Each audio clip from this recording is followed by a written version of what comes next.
امریکہ نے حملہ کیا تو اس کے سنگین نتائج ہوں گے۔ ڈونلڈ ٹرمپ کا غیر مشروط ہتھیار ڈالنے کا پیغام قبول نہیں۔ ایرانی قوم کسی دھمکی کی وجہ سے پیچھے نہیں ہٹے گی۔ ایرانی قوم کسی صورت سرنڈر نہیں کرے گی۔ ایرانی سپریم لیڈر آیت اللہ خامنئی کا امریکی صدر کو دو ٹوک پیغام۔ قوم سے خطاب میں کہا، امریکی سمجھ لیں ایران کے خلاف کوئی بھی قدم ان کے لیے ناقابل تلافی ہوگا۔ امریکی فوجی مداخلت ناقابل تلافی نقصان کا باعث بنے گی۔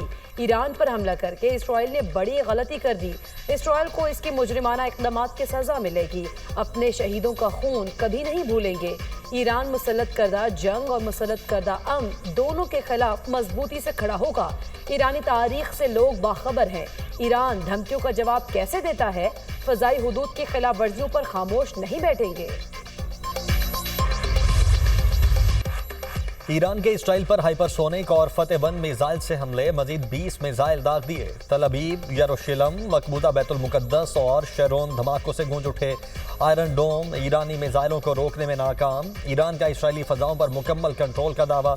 ایرانی سرزمین پر حملہ کرنے کے لیے استعمال کیے جانے والے اسرائیلی ایئر بیسز کو نشانہ بنایا۔ اسرائیلی تل ابیب کے مضافاتی علاقوں کو خالی کر دیں۔ صہیونی فضائی حدود پر مکمل کنٹرول حاصل کر لیا۔ پاسداران انقلاب کا دعویٰ، ایرانی آرمی چیف کا اسرائیل پر حملے مزید تیز کرنے کا عندیہ۔ فلسطین کی طرح ایران کی حمایت بھی جاری رکھیں گے۔ حوثی رہنماؤں کے عزم کا اعادہ۔